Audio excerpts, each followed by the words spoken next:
গল্পের সবাই অগ্নিলা চ্যানেলে আপনারা শুনছেন মোহাম্মদ জাফর ইকবালের লেখা কিশোর উপন্যাস হাত কাটা রবিন। আজ রয়েছে এর দ্বিতীয় পর্ব। কদিন ধরেই দেখছি রবিন কি যেন ভাবছে, আমাদের কিছু বলছে না। বুঝতে পারলাম কাশিমকে দলে টানার প্ল্যান করছে। অনেক করে বলার পরও রবিন আগে থেকে কিছু জানাতে রাজি হলো না। সেদিন রাত ৮টার দিকে রবিন আমাদের বাসায় এসে হাজির। আমাকে সোজাসুজি অগ্রাহ্য করে আম্মার কাছে গিয়ে বলল ও একটু বাইরে যাবে, আমাকে নিয়ে যেতে চায়, ঘণ্টাখানেকের মাঝেই ফিরে আসবে। আম্মা বহুদিন থেকে আমাদের চেনেন, কাজেই কথা না বলে আমায় ডেকে দিলেন। রবিনকে নিয়ে বাইরে এসে দেখি হীরা অন্ধকারে দাঁড়িয়ে আছে, সলিলও আছে। সলিলের হাতে একটা কালো কাপড়ের বান্ডিল, হীরার কাছে একটা বড় বোতল, দুটি মাটির হাঁড়ি। কী ব্যাপার? আমি অবাক হলাম। এসব দিয়ে কী করবি? আয় না, কাশিমের 12টা বাজাবো। রবিনের কাছে জানতে পারলাম কাশিম রাতে অঙ্ক স্যারের বাসায় অঙ্ক করতে যায়। যে পথ দিয়ে ফিরে আসে সেখানে সাহেব বাড়িটা পড়ে। পুরনো দালানের পাশে বেশ খানিকটা জঙ্গল। রাত বিরেতে ওখানে নাকি ভূত দেখা যায়। রবিন অনেক খবর নিয়েছে। রাত 8:30টার দিকে কাশিম নাকি এই পথ দিয়ে একা ফিরে যায়। রবিন ঠিক করেছে আজ সাহেব বাড়ির পাশে থেকে কাশিমকে ভয় দেখিয়ে দিবে, যেন আর ঠাকুরপাড়া টিমে না খেলে। আমার ঠিক বিশ্বাস না হলেও পুরো ব্যাপারটা ভারী মজার মনে হচ্ছিল। সবাই মিলে গুটি গুটি হেঁটে সাহেব বাড়ির পাশে হাজির হলাম। অন্ধকার, জঙ্গল, গাছপালা দেখে আমার বেশ ভয় ভয় করতে লাগলো। এরপর রবিন হীরাকে সাজতে বসলো। মাটির হাঁড়িটা হাতে নিয়ে হীরা হাত উঁচু করে দাঁড়ালো, আর কালো শাড়িটা দিয়ে পেঁচিয়ে পেঁচিয়ে ওকে ঢেকে দেওয়া হলো। দেখতে হলো নাঙ্গা একটা পেতনির মতো। তারপর রবিন একটা মুখোশ বের করলো, ভয়ানক বিচ্ছিরি দেখতে। আমার গা ছমছম করে ওঠে। তারপর সেটি ওর উঁচু করা দুহাতে ধরে রাখা হাঁড়িটার সাথে বেঁধে দেওয়া হলো। কাশিম যখন আসতে থাকবে তখন তুই কিছু করবি না। রবিন হীরাকে এর দায়িত্ব বুঝিয়ে দিল।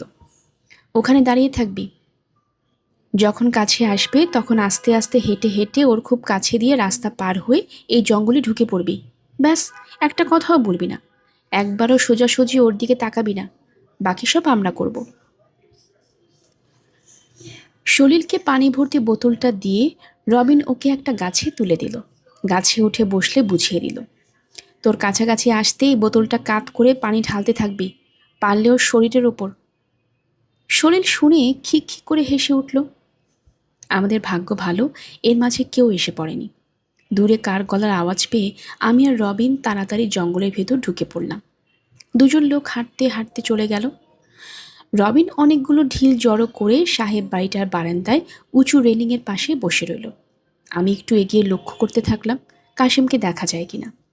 সলিল যখন পিঁপড়ের কামড় খেয়ে অতিষ্ঠ হয়ে উঠল, হীরা 2 হাত যখন টনটন করতে থাকলো, তখন শোনা গেল কাশিম আসছে। আমাদের হিসেব ভুল করে দিয়ে সাথে ঠাকুরপাড়ার একটা ছেলে। গলা শুনে বুঝতে পারলাম আক্কাস, ঠাকুরপাড়া ফুটবল টিমের ক্যাপ্টেন। একজনকে ভয় দেখানো যত সহজ, দুজনকে দেখানো তত নয়। তবু আমরা হাল ছাড়লাম না। ওরা একটু কাছাকাছি আসতেই রবিন দুটো ঢিল ছুড়ল। ঢিল দুটো পড়ল ওদের পিছনে বেশ শব্দ করে। ও কি? কাশিম ভয় পেয়ে চেঁচিয়ে উঠল। কি জানি। আক্কাসের গলার স্বরে ভয়। আমার হাসিতে পেট ফেটে যেতে চাইল। ঢিল দুটো পেছনে পড়েছে, তাই ওরা পেছনে যেতে সাহস পাচ্ছে না। আস্তে আস্তে এগুতে লাগলো।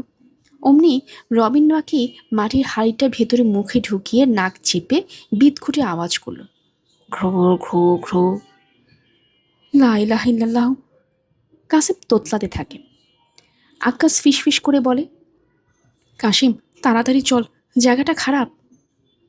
অমনি রবিন নাক চেপে মাটির হাঁড়ি মুখে নিয়ে উৎকট স্বরে সুর করে বলতে থাকে, ঘ্রা ঘো ঘ্রা ঘো, নাক কাটা পেট ফুটো হাদা, ভিন পাড়াতে ঘুরিস কেন কাশিম হারামজাদা, নাক খসবে চোখ ফুলবে কিক্কির মিক্কির ধা, রক্ত দিয়ে চুষে খাবো ঘাড় কলজে পা। ই আল্লাহ! কাশিম আর্তনাদ করে ওঠে, লা ইলাহা ইল্লাল্লাহ। আমি এদিকে সেদিকে 3-4টা ঢিল মারলাম। ওরা ভ্যাবাচেকা খেয়ে দাঁড়াতেই দুটো ঢিল মারলাম পেছনে। ওরা আবার দৌড়াতে থাকে। সলিলের গাছে নিচে আসতেই ঝরঝর করে সলিল পানিটা ঢেলে দেয়। আক্কাস চেঁচিয়ে ওঠে, কে যেন আমার গায়ে পেশাব করে দিয়েছে। আমি বুঝতে পারলাম রবিন বোতলে সাধারণ পানি দেয়নি। কাশিমের গলার স্বর বিকৃত হয়ে গেছে। শুনলাম ও বলছে, দৌড় দে, দৌড় দে। ঠিক এই সময়ে ওরা হীরাকে দেখতে পেল। লম্বা মিশমিশে কালো, দাঁত বের করা বীভৎস মূর্তি খুব আস্তে আস্তে হেঁটে রাস্তা পার হচ্ছে। কে কে বলে কাশিম মিছে ভাঙা গলায় চেঁচালো। রবিন কাছাকাছি এসে আবার উৎকট স্বরে শুরু করলো, ঘ্রা ঘো ঘ্রা ঘো, নাক কাটা পেট ফুটো হাদা, ভিন পাড়াতে ঘুরিস কেন কাশেম হারামজাদা। ঠিক সেই মুহূর্তে একটা কেলেঙ্কারি হয়ে গেল। কাশিম আজ করে চেঁচাতে চেঁচাতে হীরাকে জাপটে ধরে গো গো করতে লাগলো। আমার মনে হলো ফিট হয়ে গেছে। হীরা ঘাবড়ে গিয়ে মুখোশ খুলে চেঁচিয়ে উঠল, ছাড় ছাড় বলছি, আমি হীরা। কে শুনে কার কথা? কাশিম তখন ভয়ের শেষ সীমায় পৌঁছে সব রকম কাণ্ডজ্ঞান হারিয়েছে। আমরা সবাই ছুটে এলাম। সলিলও গাছ থেকে নেমে এলো। আমরা যে ওকে ভয় দেখিয়েছি, ভূতটা যে হীরা, কাশিম সেসব কিছুই বুঝতে পারছিল না। কীরকম একটা শব্দ করে থরথর করে কাঁপছিল। আমার ভয় হতে লাগলো, মরেই যাবে নাকি। আক্কাস প্রথমে আমাদের খুব বিশ্রী করে গালি দিল। কাশিমের অবস্থা না হলে হয়তো মেরেই বসতো। কাশিম খানিকক্ষণ পর একটু ধাতস্থ হয়ে আমাদের দিকে চোখ পাকিয়ে তাকালো। আমরা কি করব বুঝতে না পেরে বোকার মতো হাসতে লাগলাম। আক্কাস আরেকবার গালিগালাজ শুরু করতেই রবিন ধমকে উঠে বলল, থাম তো, তুই বললে ভয় দেখাতে, আবার এখন নিজেই। আমি? আক্কাসের চোখ কপালে উঠে গেল। রবিন আমাকে একটা ইঙ্গিতপূর্ণ খোঁচা দেয়। দেখ দেখ কীরকম অ্যাক্টিং করছে। আক্কাস মুখ চোখ লাল করে বলল, মিছে কথা বলবি না। রবিন ভীষণ সরলভাবে বলল, বাহ, আমরা কাশিমকে শুধু শুধু ভয় দেখাবো কেন? তুই তো সেদিন বললি কাশিম নাকি ভীতু, ওকে ভয় দেখিয়ে মজা পাওয়া যায়। এক চড়ে দাঁত ভেঙে ফেলবো। আক্কাস তোতলাতে থাকে। দেখ, রবিনও ভীষণ ক্রুব্ধ হয়ে ওঠে। কাউকে বলতে নিষেধ করে তুই কবিতাটা পর্যন্ত লিখে দিলি, মাটির হাড়ি জোগাড় করে দিলি, আমাদের বললি আজ যেভাবে হোক কাশিমকে নিয়ে আসবি। আকাশ এইরকম আক্রমণে একেবারে হতবাক হয়ে পড়ে। আমরাও তখনও শুরু করলাম। আমি বললাম, কাজ নেই, কাশিম ভয় পেতে পারে, তুই বললি ভীতু ছেলেকেই তো ভয় দেখাতে মজা। কাশিম কখনো ভীতু নয়। হীরা বলল, সেবার মিউনিসিপ্যাল স্কুলের সাথে মারামারি করেছে না? তাই তো। শরীরও খুব অবাক হওয়ার ভান করে। আকাশ কেন যে ভীতু ভীতু করছিল বুঝতে পারছিলাম না। আমরা সবাই কাসিমের কাছে মাফ চেয়ে নিলাম। আক্কাসের বুদ্ধি অনুযায়ী এটা যে করা উচিত হয়নি, রবিন বারবার সেটা স্বীকার করল। পরদিন প্রকাশ্যে স্কুলের মাঠে কাশিম আর আক্কাসের মারামারি হয়ে গেল। হেড স্যার দুজনকেই পিটিয়ে দিলেন। সেদিন বিকেলেই কাশিম আক্কাসের টিমে লাথি মেরে আমাদের টিমে চলে আসলো। কৃতজ্ঞতাবশত হীরা ওকে ভাইস ক্যাপ্টেনের পদটা ছেড়ে দিল। আমাদের স্পুটনিক বয়েজ ক্লাব তখন ভীষণ তুখোড় হয়ে উঠেছে, বিশেষ করে কাশিম চলে আসার পর। বেশ কিছুদিন চলে যাবার পর আমরা কাশিমকে ভূতের ব্যাপারটা সম্পূর্ণ খুলে বলেছিলাম, কিন্তু ততদিনে সে আমাদের ডিটেকটিভ ক্লাবের মেম্বার, ব্ল্যাক মার্ডারের রক্ত শপথ করার সদস্য, স্পুটনিক বয়েজ ক্লাবের ভাইস ক্যাপ্টেন। কাজেই ওর আমাদের টিম ছেড়ে চলে যাবার কোনো প্রশ্নই ওঠে না। বরং ও সব কিছু শুনে ভারী মজা পেল। হাজার হলেও শুধু ওকে দলে টানার জন্য আমরা এতটা করেছি, ও নিজে ভয় পেয়েছে বলে তার বিশেষ লজ্জা নেই। আক্কাসকে জব্দ করেছি বলেই খুশি। এখন সলিল, কাশিম আর রবিন সেন্টার ফরওয়ার্ডে খেলে, হীরা ব্যাকে খেলে। 7 জনের টিম, নান্টু আর Mishu right out, left out, আমি গোলকিপার। ঠাকুরপাড়াকে হারিয়ে দিতে পারলেই আমরা এই শহরে সেরা টিম হয়ে যেতে পারি। কাজী আক্কাস যেদিন ঠাকুরপাড়া হয়ে আমাদের সাথে খেলার একটা দিন তারিখ ঠিক করতে আসলো, আমরা খেলতে রাজি হয়ে গেলাম।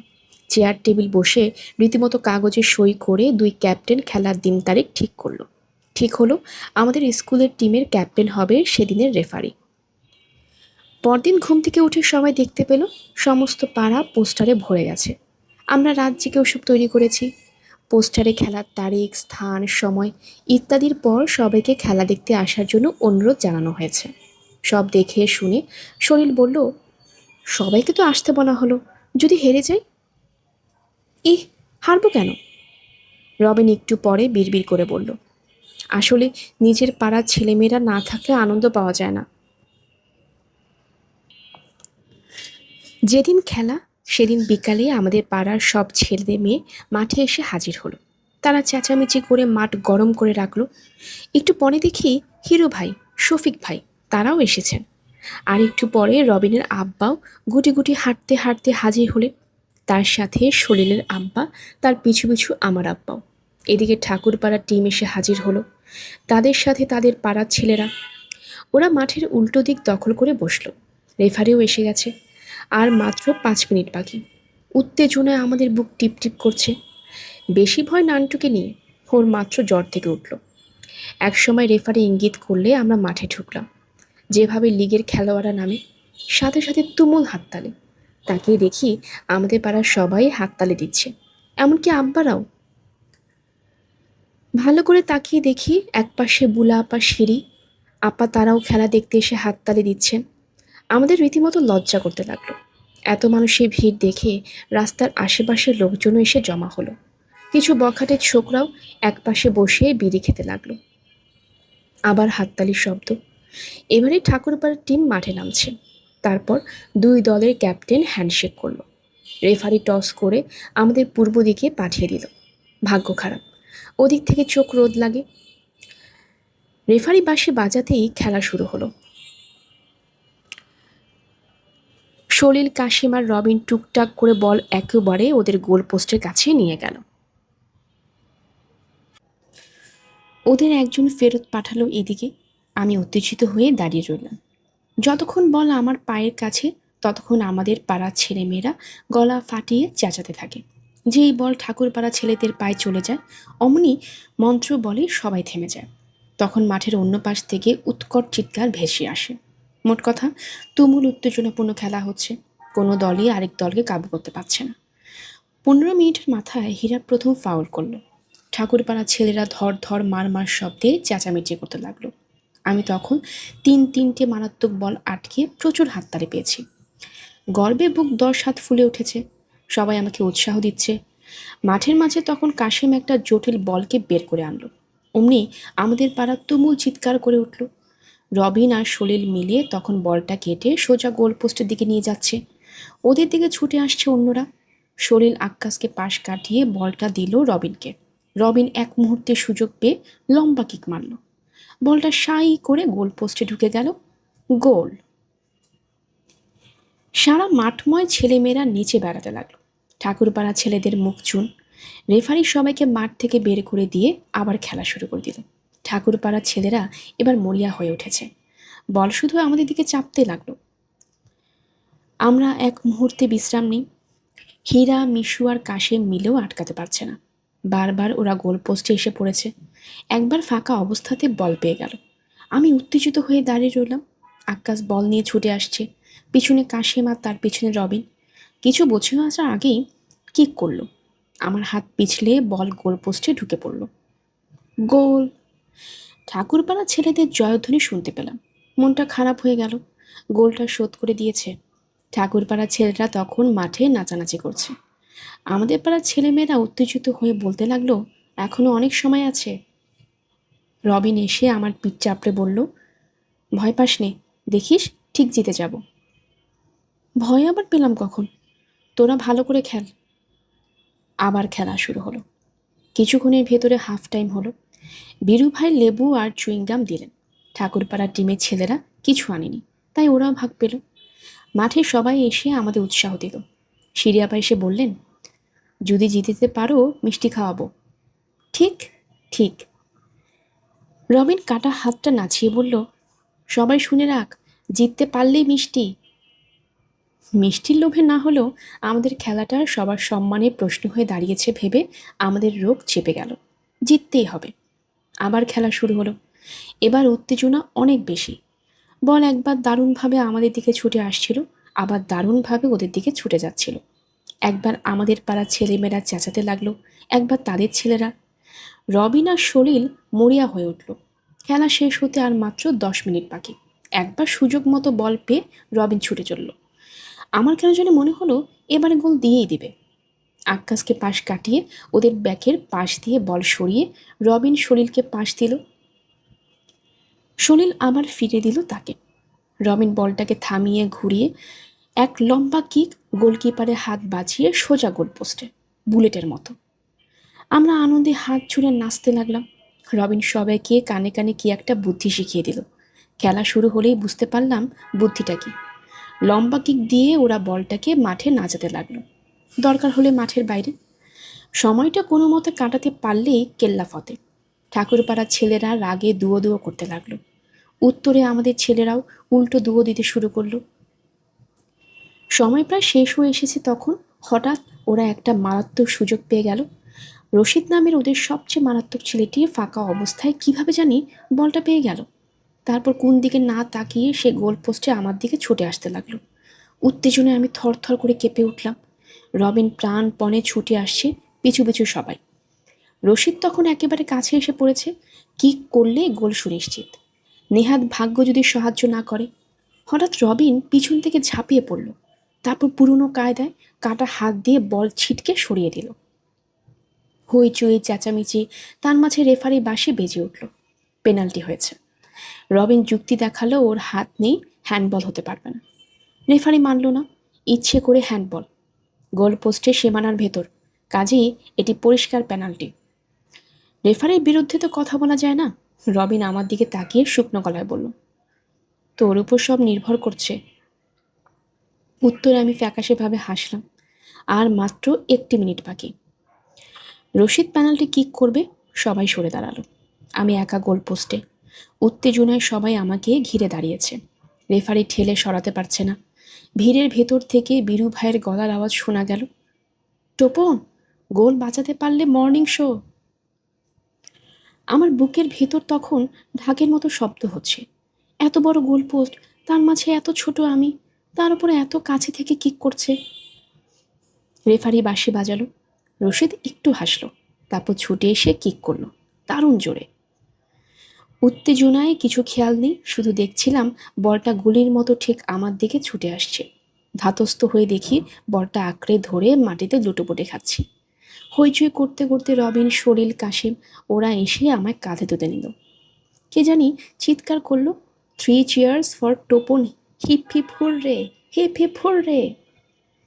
এর মাঝেই রেফারি বাঁশি বেজে উঠল। খেলা শেষ, আমরা জিতে গেছি। আনন্দে আমার বুকের ভেতর গুড়গুড় করে ওঠে। শহরের সেরা ফুটবল টিম নাম হয়ে যাবার পর আমাদের আর ফুটবল খেলতে ভালো লাগে না। আগে আমাদের তবু একটা উদ্দেশ্য ছিল, এখন কোনো উদ্দেশ্য নেই। কী করব কিছুতেই ঠিক করতে পারছিলাম না। ঠিক এই সময় আমরা একটা নৌকা পেয়ে গেলাম। আমাদের ভাতে ভর্তি হয়েছিল নতুন একটা ছেলে, নাম টিপু, ভারী সুন্দর দেখতে। ওদের বাসা নদীর তীরে। ছেলেটা আমাদের খুব বন্ধু হয়ে গেল। প্রথমে অবশ্য ওর ভাব হলো নান্টুর সাথে। নান্টুর মতো টিপুও ভীষণ গল্পের বই পড়ে। বই বদলা বদলি করতে করতে ওদের বন্ধুত্ব হয়েছিল। পরে দেখা গেল নান্টুর সাথে তার অনেক মিল। সেও নান্টুর মতো একটা ল্যাবরেটরি তৈরি করতে চায়। নান্টু যেরকম কিছু জোগাড় করতে পারেনি, ওর অবশ্য সেরকম অবস্থা নয়। বেশ অনেক যন্ত্রপাতি আছে। নিজে নাকি একটা সিনেমা প্রজেক্টর বানিয়েছে। ওর সাথে পরিচয় হবার আগে আমরা ভেবেছিলাম ও ভীষণ নাকুচু অহংকারী, কিন্তু আমাদের বন্ধু হয়ে যাবার পর দেখলাম ওর স্বভাব ভীষণ ভালো। টিপু এত ভালো ছেলে যে সবার সাথেই সে বন্ধু হয়ে যায়। ও কখনো রাগ করে না, খারাপ কথা বলে না। ওকে আমরা তুই তুই করে বললেও সে কিন্তু ভুলেও কখনো আমাদের তুই বলে না। ওকে এই সম্বন্ধে কিছু জিজ্ঞেস করলে শুধু হাসে। একদিন টিপু এসে আমাদের বলল, তোমরা আমাদের বাসায় এসো, আমি একটা নৌকা কিনেছি। নৌকা কিনেছিস? আমি কিনিনি, আব্বা কিনে দিয়েছেন। কিনে দিয়েছেন তোকে? আমরা ভারী অবাক হলাম। নৌকা আবার কিনে দেওয়া জিনিস নাকি? ফুটবল হলে না হয় একটা কথা ছিল, বড়জোর সাইকেল, তাই বলে নৌকা? আব্বাকে বলেছিলাম, প্রথমে রাজি হননি, পরে কিনে দিয়েছেন। কত বড় নৌকা? বেশি বড় না, 10-12 জন বসা যায়। আমি খুব ছোট চাইছিলাম, আব্বা বললেন, একটু বড় হলে ডোবার ভয় কম থাকে।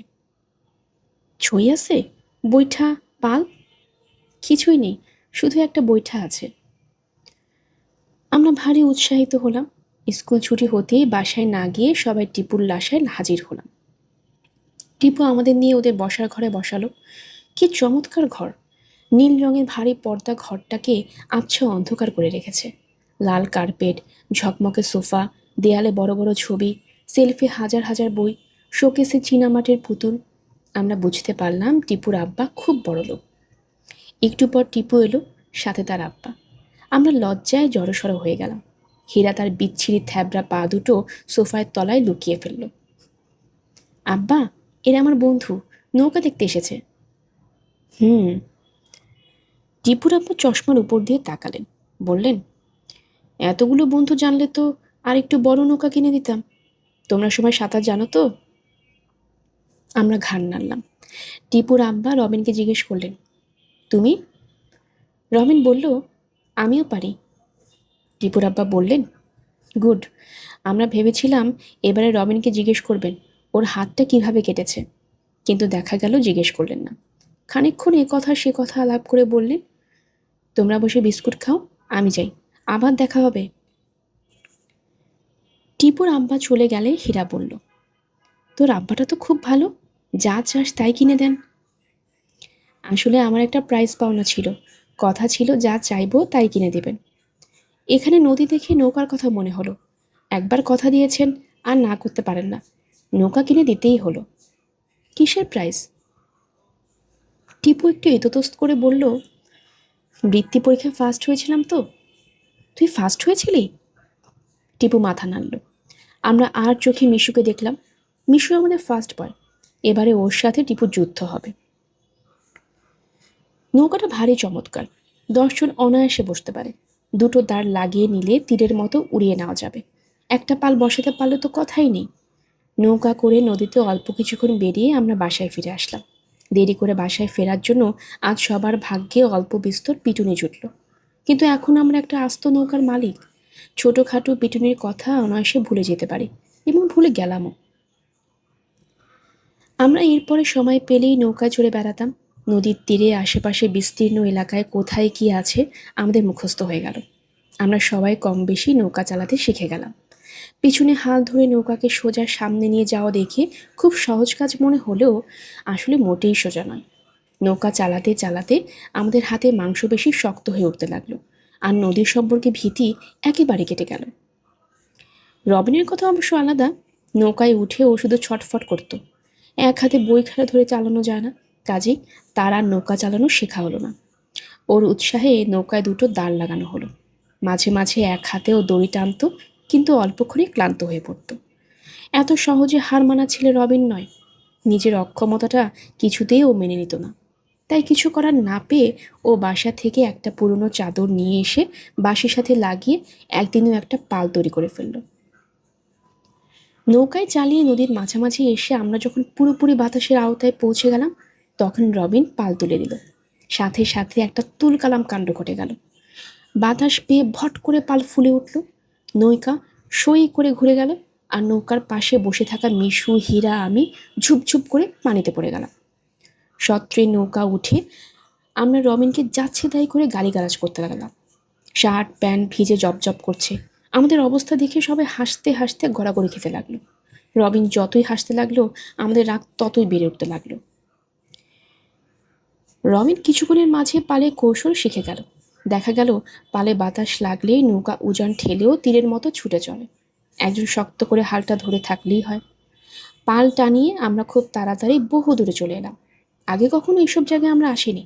এখানে নদীর মাঝে চর, বালুর মাঝে অদ্ভুত ধরনের লম্বা লম্বা ঘাস, বালি হাঁস, খানিক দূরে বেশ খানিকটা জঙ্গল। একটা বহু পুরনো ভাঙা বাঁশের ঘর কাত হয়ে আছে। সব মিলিয়ে ভারী চমৎকার জায়গা। এত দূরে আসতে আমাদের কোনো পরিশ্রমই হলো না। পালের বাতাসে কাজ চলে গেল। যখন বিকেল ঘনিয়ে এসেছে, তখন আমাদের ফেরার কথা মনে হলো। আর হঠাৎ করে সবার প্রায় একই সাথে মনে হলো যাওয়ার সময় বাতাস উল্টো দিকে ববে। পাল খাটিয়ে যাওয়া যাবে না। এত দূরে চলে এসেছি যে আমাদের বাসায় পৌঁছতে পৌঁছতে রাত হয়ে যাবে। সবার মুখ অন্ধকার হয়ে গেল। আজও ভাগ্যে পিটুনি আছে। আমরা নৌকা ঘুরিয়ে বাসার দিকে ছুটলাম। ভাগ্য ভালো, ভাটার টানে স্রোতটা তখন আমাদের পক্ষে। রবিন হেইয়া হে হেইয়া হো বলে একটা দ্রুত তাল তৈরি করে ফেলল। ঝপাঝপ সেই তালে দাঁড় পড়তে লাগলো। আস্তে আস্তে তাল আরও দ্রুত হয়ে উঠতে থাকে, আর তার সাথে ঝপাং ঝপাং করে দড়ি পড়তে থাকে। বইটা হাতে একজন শক্ত করে হাল ধরে রাখে। দুজন ক্লান্ত হতে নতুন দুজন পড়ে নিয়ে বসলো। ঝপাঝপ ঝপাঝপ শব্দ তুলে নৌকা ছুটে যেতে লাগলো। আমরা চেঁচামেচি হইচই করে একটা অদৃশ্য নৌকার সাথে দৌড় প্রতিযোগিতা শুরু করলাম। প্রতি মুহূর্তে আমরা সেটাকে প্রায় ধরে ফেলছিলাম। সন্ধ্যার অল্প আলোয় দুই তীরের চাষি, গ্রাম্য বউ, ছেলেমেয়েরা হাসি মুখে আমাদের এই পাগলামি লক্ষ্য করছিল। তারা তো জানতো না বাসার পিটুনি থেকে রক্ষা পাওয়ার জন্য এই তাড়াহুড়ো। তবুও রাত 8টার আগে আমরা পৌঁছতে পারলাম না। বুক টিপ টিপ করতে করতে যখন আমরা বাসায় ফিরে আসছিলাম, তখন এশার নামাজের আজান হচ্ছে। রবিন একটু চিন্তিত মুখে বলল, নৌকায় আরও দুটো দাঁড় বসাতে হবে। হীরা মুখ খিচিয়ে বলল, আগে দেখ বাসায় গেলে হাড় একটা আস্ত থাকে কিনা। নাই বা থাকলো। রবিন তুড়ি মেরে উড়িয়ে দিল। প্রথমে নান্টু বলল, ভোর রাতে আকাশে ধূমকেতু দেখা যায়। পরে টিপু বলল, সে নাকি দেখেছ। ধূমকেতুর নামও বলল, একিয়া সেকি। পরে সবাই বলল, তারা সবাই নাকি দেখেছে। মাথাটা নাকি ছোট্ট আর লেজ বিরাট লম্বা। আমরাও দেখার জন্য ব্যস্ত হয়ে পড়লাম, কিন্তু ভোর রাতে ঘুম থেকে ওঠা কি সহজ কথা? আম্মাকে খুব করে ডেকে তুলতে বলতে রাখলাম। আম্মাও একদিন ডাকতে শুরু করলেন, কিন্তু লেপের তলা। বের হতে এত বিরক্তি লাগলো কি বলবো। আম্মা বললেন, আয় টোপন, ওঠ, ধূমকেতু দেখবি না? উফ, বিরক্ত করো না। সারাদিন বলে রাখলি, এখন বিরক্ত? ওঠ। না না, ওঠ বলছি। উঠছি, ওঠ। এই এই উঠলাম। কি উঠলি? এই তো। আহ, উঠবি না? উফ, আরেকটু। কাজে আমার আর ওঠা হয় না, ধূমকেতু দেখা হয় না। শুধু আমার না, সবার। এভাবে অনেক দিন পার হয়ে গেল। টিপু এসে একদিন বলল, ধূমকেতু আর বেশি দিন দেখা যাবে না। তখন আমাদের সবার টনক নড়ল। রবিন এসে একদিন বলল, আজ রাতে সে যেভাবে হোক ঘুম থেকে উঠবে, তারপর সবাইকে ডেকে তুলবে। সত্যি সত্যি শেষ রাতে শুনি রবিন ডাকছে, আই টুকুন ওঠ, না হয় দিলাম পানি ঢেলে। উফ, আমি নড়ে চড়ে আবার ঘুমিয়ে পড়লাম। ওঠ, ওঠ বলছি, না হয় দিলাম পানি ঢেলে। বিরক্ত করিস না। 3 পর্যন্ত গুনবো, তারপর পানি ঢালবো। 1, আমি শুয়েই থাকলাম। 2, আমি পিট করে দেখার চেষ্টা করলাম সত্যি হাতে পানি টানি কিছু আছে কিনা। 3 বলেই কিছু বোঝার আগেই রবিন আমার গায়ে পানি ঢেলে দিল। আমি লাফিয়ে উঠে বসলাম। রবিন খালি গ্লাসটা হাতে নিয়ে হি হি করে হাসতে লাগলো। আমার এমন রাগ লাগছিল যে বলার নয়, কিন্তু ঘুমটা ভেঙেছে ঠিকই। আম্মা পাশে দাঁড়িয়েছিলেন, হাসতে হাসতে বললেন, ঠিক হয়েছে, এভাবেই তোর ঘুম ভাঙাতে হয়। রবিন বলল, আম্মাও আমাকে এভাবে ঘুম থেকে তুলেছেন। এই দেখেন না, শার্ট ভেজা। রবিন তার ভেজা শার্টের কলার দেখালো। ভেজা শার্ট? বদলে যাও, আম্মা আতঙ্কিত স্বরে বললেন, অসুখ করবে তো। কিছু হবে না বলে রবিন আমাকে নিয়ে চলল সলিলদের বাসায়। দুটো ডাক দিতে সলিল চটপট উঠে গেল। তারপর আমরা গেলাম নান্টুর বাসায়। নান্টুর কানে পালক দিয়ে সুরসুরি দিয়ে রবিন ওকে ডেকে তুলল। ঘুম থেকে উঠে নান্টুর আগে গজগজ করতে লাগলো। আমাদের দল ভারী হয়ে উঠলে হইচই চেঁচামেচিতে সবাই উঠে পড়ল। আমাদের ছোট ভাই বোন, আব্বা আম্মা, শিরিয়াপা, বুলা আপা, শফিক ভাই, বীরু ভাইদের অ্যালসেশিয়ান কুকুর, সলিলদের মোরগ, সবাই জেগে উঠে ভীষণ হইচই করতে লাগলো। মনে হতে লাগলো বুঝি আজ ঈদ। সবাই খোলা মাঠে এসে ধূমকেতু দেখতে লাগলাম। নান্টুর টেলিস্কোপটা সবার হাতে হাতে ঘুরতে লাগলো, আর নান্টু গর্বে এমন ভাব করতে লাগলো যেন টেলিস্কোপ নয়, সে একটা আস্ত রকেট বানিয়েছে। ধূমকেতুটা দেখতে যা ভীষণ সেটা বুঝিয়ে বলা যায় না। ছোট্ট জলজলে একটা মাথা আর প্রকাণ্ড বড় লেজ আকাশটা প্রায় অর্ধেক দখল করে রেখেছে, তবে খুব ঝাপসা। নান্টুর টেলিস্কোপ দিয়ে দেখলে আরও ঝাপসা দেখা যায়। কিছুক্ষণের ভেতর সবার ধূমকেতু দেখা শেষ হয়ে গেল। সবাই ঘুমোতে চলল, কিন্তু চেঁচামেচি হইচই করে আমাদের এমন অবস্থা হয়েছে যে এখন হাজার চেষ্টা করলেও ঘুম আসবে না। আমরা ঠিক করলাম এখন আর ঘুমাবো না, লুকোচুরি খেলবো। আম্মারা বৃথায় খানিকক্ষণ ডাকাডাকি করে গিয়ে শুয়ে পড়লেন। আমরা খুব উৎসাহের সাথে লুকোচুরি খেলতে লাগলাম। খানিকক্ষণ পরে ভয় ভয় লাগতে লাগলো। অন্ধকারে কে কোথায় লুকিয়েছে বোঝা যায় না, আর বুকের ভেতর ধুকধুক করতে থাকে। মনে হয় অন্ধকার থেকে কেউ বুঝি লাফিয়ে ঘাড়ে এসে বসবে। এর মাঝে হঠাৎ রবিন বলল, চল আমাদের গুপ্তধনটা দেখে আসি। এত রাতে? কোথায় কি? শ্মশানের কাছে, জঙ্গলে। না বাবা, আমি যাব না। নান্টু বেঁকে বসল। যাবি না কেন? আমরা এতগুলো মানুষ। ব্যাপারটাতে বেশ খানিকটা ভয় আছে। সবাই মিলে যাব, তাই ভয়টা গায়ে লাগবে না, অথচ ব্যাপারটা বেশ রোমাঞ্চকর হবে। আমরা রাজি হয়ে গেলাম। নান্টুও বাধ্য হয়ে রাজি হলো। সেই শেষ রাতে অন্ধকারে নির্জন পথে আমরা দল বেঁধে হাঁটতে লাগলাম। অন্ধকার ছমছমে ভাব, নির্জন রাস্তা, মাঝে মাঝে টিমটিমে লাইট পোস্টের আলো, সব মিলিয়ে এমন হয়ে গেল যে আমরা ধীরে ধীরে চুপচাপ হয়ে গেলাম। কথাবার্তা হতে লাগলো ফিসফিস করে। মনে হতে লাগলো জোরে কথা বললেই একটা কিছু ঘটে যাবে। হাঁটতে হাঁটতে একসময় একটা গাছের নিচে আসতেই একটা পাখি এমন ছটপট করতে করতে উড়ে গেল যে আমরা সবাই ভীষণ চমকে উঠলাম। নদীর তীরে এসে আমাদের গা ছমছম করতে লাগলো। এখন শ্মশান পার হয়ে জঙ্গলে ঢোকা সত্যিই খুব সাহসের কাজ। সবগুলি ভূতের গল্প আমার একসাথে মনে পড়ে গেল। ওই দেখ, ফিস ফিস করে বলে সলিল হঠাৎ ছিটকে আমাদের কাছে সরে এলো। কি? আমরা চমকে উঠে জিজ্ঞেস করলাম, কি? সলিল নদীর তীরে খানিকটা দূরে আঙ্গুল দিয়ে দেখালো। আবছা অন্ধকার, তার মাঝে খানিকটা অন্ধকার জমাট বেঁধে আছে। ভালো করে লক্ষ্য করে দেখি জমাট অন্ধকারগুলি অল্প অল্প নড়ছে। ঈষৎ আলো হঠাৎ জ্বলে উঠে আবার নিভে গেল। কি ওখানে? নান্টুর গলার স্বরে বুঝতে পারলাম ও ভয় পেয়েছে। কয়েকজন মানুষ নৌকা থেকে নামছে। রবিন আন্দাজে ঢিল ছুড়ল। আমরা আরও ভালো করে তাকালাম। নদীর তীর যখন নৌকা হাওয়ায় স্বাভাবিক, কিন্তু ওই বড় জমাট অন্ধকারটা কিসের? চল যাই। রবিনের কথায় আমরা চমকে উঠলাম। কোথায়? ওখানে, দেখে আসি। পাগল, কে না কে আমাদের খুন করে রেখে যাবে। ইহ, আমরা এতজন ছেলে, ওরা যদি আমাদের থেকে বেশি হয়? আমরা লুকিয়ে থাকবো, দেখতে পাবে না তো। রবিন ফিসফিস করে বলল, উঁচু সড়কটার পাশে উবু হয়ে বসে থাকবো। না না। নান্টুর মোটেই উৎসাহ নেই। আরে চল না। রবিনের উৎসাহ দেখে আমাদের রাজি হতে হলো। ওর মাথাটা সাফ। আমাদের ভেতর যাদের শার্ট সাদা সেগুলি খুলে হাতে নিতে বলল। অন্ধকারে সেগুলো অনেক দূর থেকে দেখা যায়। আমরা সাদা শার্টগুলি খুলে গুটি পাকিয়ে হাতে নিয়ে নিলাম। তারপর গুড়ি মেরে এগিয়ে যেতে লাগলাম। আমরা যেদিক দিয়ে যাচ্ছি সেটা রাস্তা নয়, রাস্তার পাশে শুকনো নালাটা, খানানন্দ, ইট পাথর জঙ্গল, গোবর সব মারিয়ে আমরা যতটুকু সম্ভব কাছে গেলাম। উত্তেজনায় আমাদের বুক টিপ টিপ করছে। যেটাকে জমাট বাঁধা বড়সড় খানিকটা অন্ধকার দেখা যাচ্ছিল সেটা আসলে একটা রিক্সা। নদীর তীরে বালুর উপর দিয়ে ছেড়ে এত দূরে রিক্সা কেন এনেছে বুঝতে পারলাম না। রিক্সাটা নদী থেকে অল্প দূরে, নদীতে একটা নৌকা, টিপুর নৌকাটার মতোই, তবে আরও সরু আর অল্প কিছু লম্বা। আমরা কয়েকজন লোককে চাপা গলার স্বর শুনতে পেলাম, কিন্তু কি বলছে বুঝতে পারলাম না। হঠাৎ একটা চাপা আর্তনাদ শোনা গেল। মনে হলো কাউকে যেন কেউ ছোড়া মেরেছে। আমরা ভয় সিটিয়ে গেলাম। উঠে দৌড় দিব কিনা বুঝতে পারলাম না।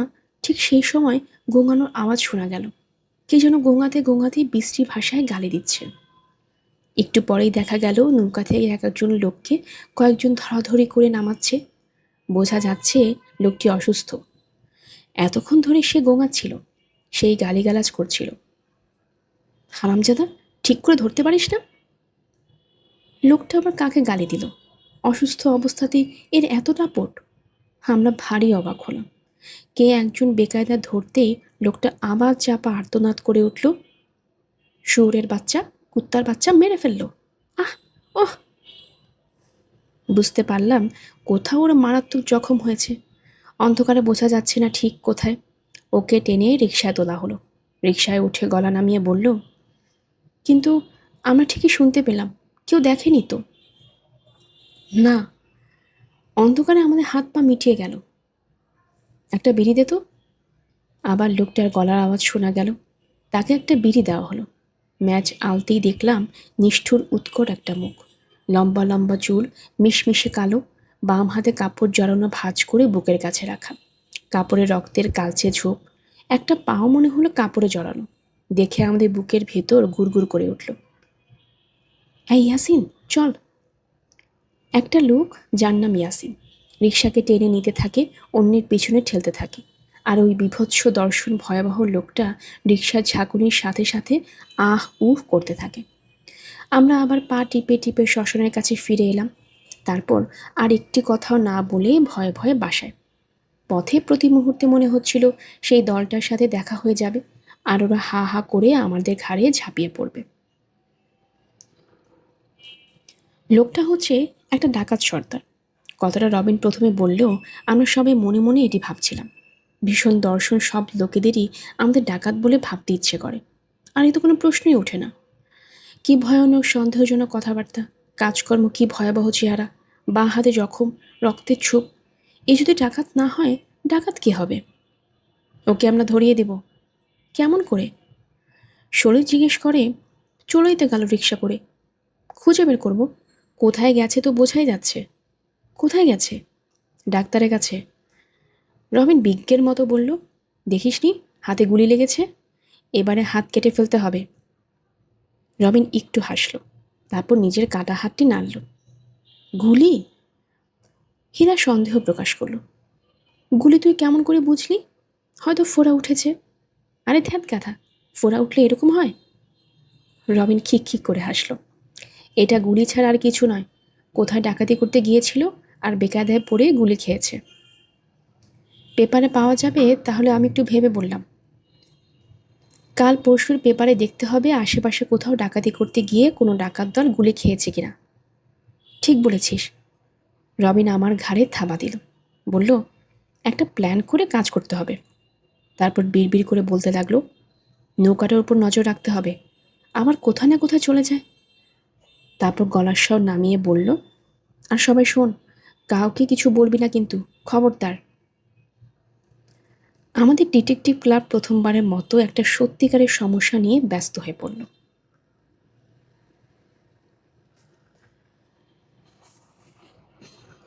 গল্পের সময় অগ্নিলা চ্যানেলে আপনারা শুনছিলেন মোহাম্মদ জাফর ইকবালের লেখা কিশোর উপন্যাস হাত কাটা রবিন।